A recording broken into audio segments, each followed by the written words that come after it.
j'espère que vous allez bien, j'espère que vous êtes en forme. Aujourd'hui, je présume que vous êtes intéressé par l'actualité et aujourd'hui, on va parler de quelque chose qui fait que parler de lui, c'est l'Apple Vision Pro.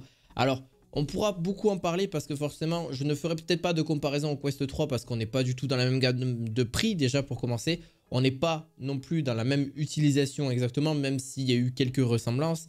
Mais franchement, on va voir qu'il y a quelques similitudes. Alors, il faut savoir qu'il est sorti principalement, vous l'avez compris, aux États-Unis. C'est compliqué de l'utiliser en dehors des États-Unis, à part si vous avez, entre guillemets, un VPN. Et là-dessus, c'est quand même relativement intéressant. Donc, qu'est-ce qu'on pourra en dire de plus? Alors, la Vision Pro est sortie très récemment et on voit même des gens dans la rue.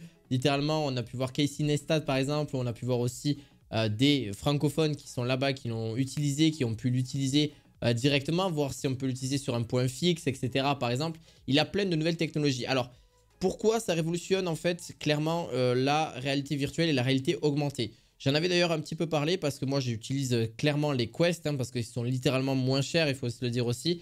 Là, c'est un produit très haut de gamme et j'espère qu'un jour on aura on va dire un petit peu d'autres constructeurs qui s'y mettront aussi derrière sur ce marché-là. Encore une fois, ce n'est pas le plus abouti, mais ça veut dire c'est le premier d'un très grand marché. S'il y a clairement Apple qui s'y sont mis, c'est que c'est pas pour rien.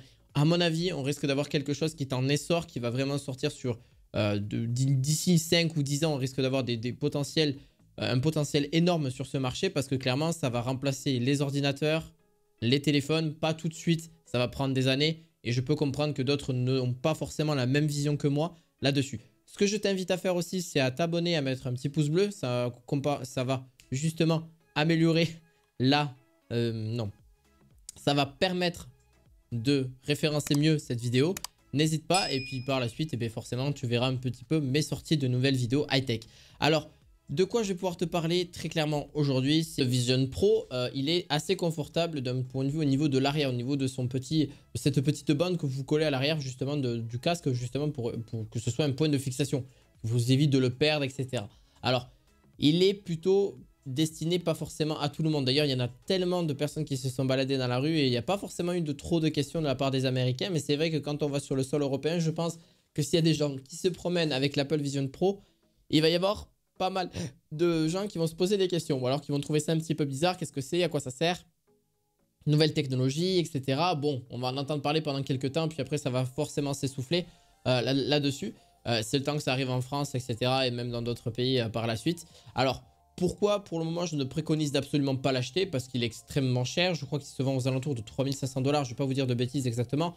Mais c'est cher. C'est un prix qui pour l'instant qui défend aucune concurrence. Parce que pour l'instant il n'y a que 2 concurrents. Il y en a d'autres qui sont aussi sur le marché de la VR, etc. De la réalité virtuelle.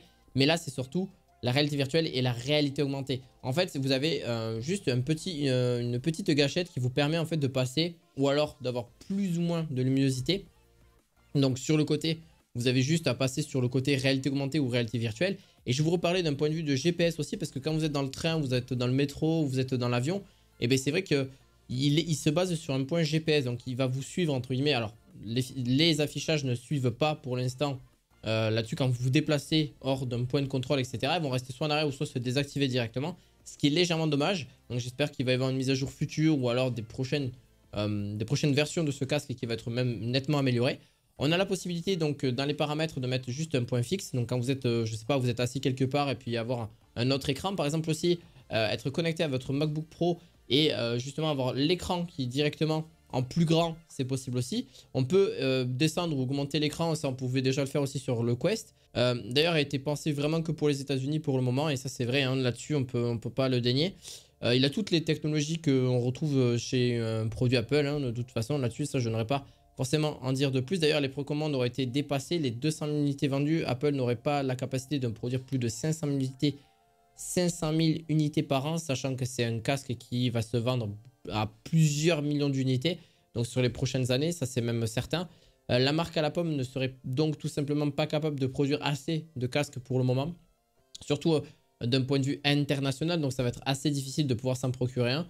Ça c'est même plus que certain parce que même si il y a risque d'y avoir des générations moins chères et forcément aussi moins performantes, ce qu'on retrouvera comme pour l'iPhone 15, l'iPhone 15 Pro ou l'iPhone 15 Pro Max. Mais là c'est pareil, on risque d'avoir des des versions plus ou moins différentes en espérant aussi que la capacité va suivre. Derrière, ça aussi, c'est vraiment un inconvénient. Après, qu'est-ce qu'il apporte d'autre de plus? Ben, c'est surtout d'un point de vue divertissement. Principalement, je pense que c'est pas fait, pour le moment, pas suffisamment fait pour être utilisé sur des dizaines d'heures ou même des 24 heures en temps complet. On peut l'utiliser pas mal de temps, mais faut pas se leurrer, c'est pas un point de vue esthétique. Voilà, sur un bureau, pourquoi pas, mais devant des gens, bon, c'est pas optimal. On peut voir à travers, même si la nuit, on voit quand même qu'il y a des grains, etc. Parce que c'est fait par des capteurs, des caméras. Donc c'est pas, d'un point de vue, pour moi, c'est pas optimisé, hein, pas pour le moment, tout de suite. Mais en tout cas, on verra un peu par la suite. Mais en tout cas, on a fait un pas en avant par rapport à ce qu'on avait auparavant. Et ça, c'est bien parce qu'Apple, clairement, est très visionnaire et le restera, je pense, encore pendant de très longues décennies là-dessus. Et c'est eux qui sont précurseurs généralement de beaucoup de choses. Donc là-dessus, on va pouvoir aussi le retrouver, je pense, sur d'autres constructeurs, cette réalité augmentée qui va peut-être s'améliorer ou alors est-ce qu'elle va peut-être disparaître là-dessus. Faites-moi part un petit peu de tout ce que j'ai pu dire dans cette vidéo. Je n'ai pas forcément émis toutes les caractéristiques techniques, tous les aspects que peut offrir ce Apple Vision Pro. N'hésitez pas à me dire en commentaire si j'ai oublié des informations, ce n'est pas si grave. Et surtout, voilà, votre point de vue, c'est très important et sur les générations futures de ce Apple Vision Pro là-dessus. Je vous dis à la fois prochaine pour d'autres vidéos high-tech. À la fois prochaine, ciao ciao.